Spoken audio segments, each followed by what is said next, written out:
So the oil, the money from the oil that the countries make, this does not belong to any sheikh or king or prince or any company. It belongs to all the people, and the people should benefit from the revenues from the oil. Islam, number 2, puts a tax on wealth and not income. So for example, someone could be earning £50,000 and the government will tax him because they think he's earning a lot of money. And someone could be earning £20,000 and maybe they won't tax him so much. But the person, let's say for example, there could be a person who's earning £20,000 but he's single. He's living with his parents. He's got no rent to pay.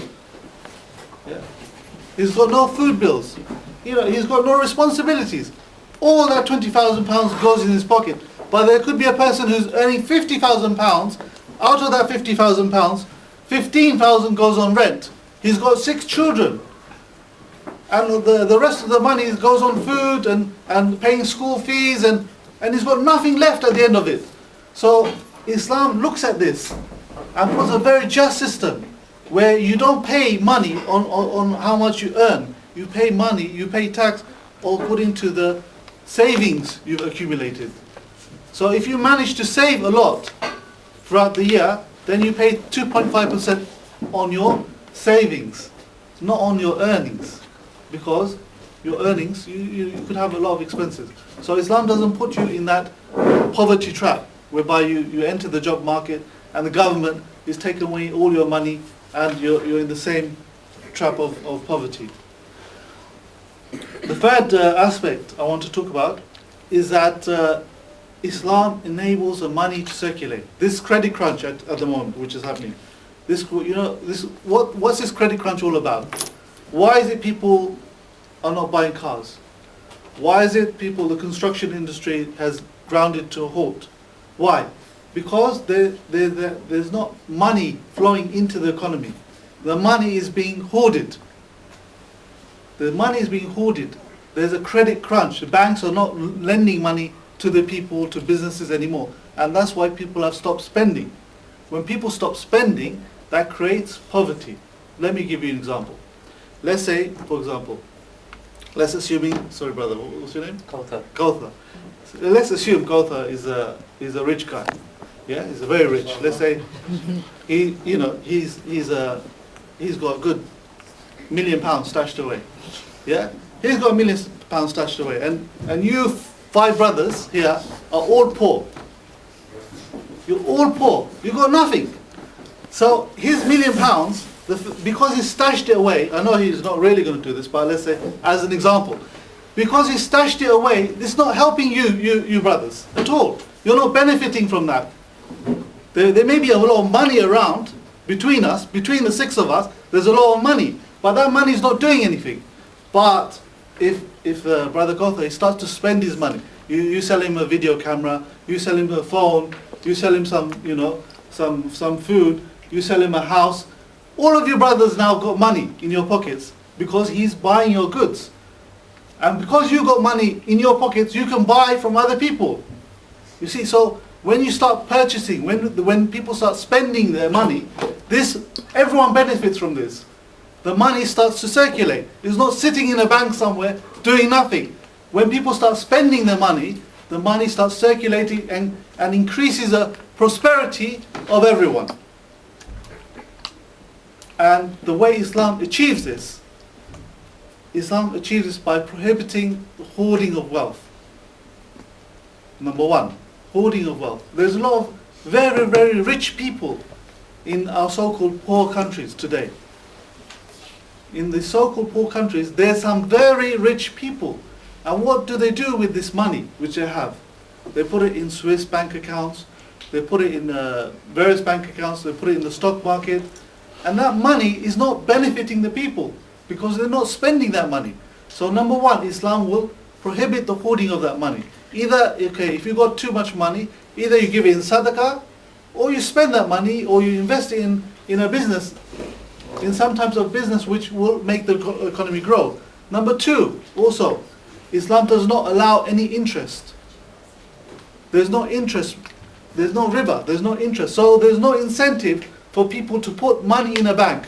Because if they put money in a bank, if they put £100,000 in a bank, next year what they'll have in that bank is £100,000. They're not getting any more. So it will be within their interest, okay, rather than that money sitting in the bank, let me invest it. You know, the brother Amdad, he wants to start a new business. He's got a good idea. You know, okay, maybe it's a bit risky, I'll give him 20,000 of my 100,000. And maybe the following year I'll make a return of 10,000. It's good for me. So brother Amdad, you know, he benefits from that money. I benefit from that money because there's no interest. There's an injection of money into the economy because people are going to invest and spend that money. And there's no stock market in Islam. There's no stock market, which is another subject, again, which will free up money from going into the financial sector to going into the real economy and help the economy grow. So all of this might seem a bit theoretical. Let's look at a true life example and put these laws in application. Let's see how it will help one of our countries. Let's say, for example, Bangladesh. In Bangladesh, I would say most of the people are living a very poor life in Bangladesh, living on very minimum wages, maybe a dollar a day or something like that, just surviving from day to day.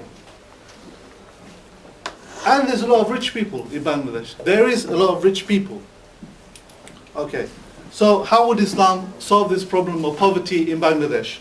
Number one, Bangladesh has got gas, has got natural resources, gas. A lot of money can be made from this gas. The people could benefit from the proceeds from the sale of this gas. But who owns the gas? Remember I said the Prophet ﷺ said that the fire, the people share in three things: the fire, the water and the green pastures. Here in Bangladesh, the people don't share in the gas. They don't benefit from that gas because that gas is owned by British and American companies. They own the gas. And Bangladesh buy it back, or they get some small proceeds from that from the profit of that gas. Number two, tax. In most countries, the very, very rich people, actually they avoid any type of tax. They actually don't pay any tax. There's loopholes. There's ways in which they can avoid any form of tax. So they're not contributing at all. And those people who do pay tax in Bangladesh, they get a rebate. They get a rebate every time they put their money. If they put their money in a bank, if they put their money in the stock market, that money they put in the stock market in a bank, they don't get taxed on that money. So that money, rather than being spent in Bangladesh, rather than helping the people of Bangladesh invest in business in Bangladesh, that money is just being taken out of the economy and just sitting in a bank or in the stock market in form of shares. So in Islam, this will not happen. Zakat is compulsory upon every single Muslim. Every single Muslim who has certain amount of money has to pay zakat. And it's 2.5%. 2.5%, maybe it doesn't seem like a lot, but 2.5% of £1,000,000 is a lot. It adds up to a lot. If 2.5%, if all the rich people in Bangladesh paid 2.5% of their earnings, that was a lot of money that would go to the poor and needy of Bangladesh. One of the problems of all capitalist nations is that the rich always get richer and the poor always stay the same.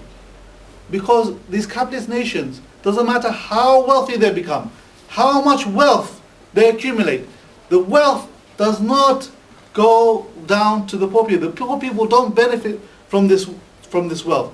Look to India. India is an up-and-coming country, industrialized country, sending rockets into space. Hyderabad, one of the places in India, is the IT capital of the world. All these Western nations are outsourcing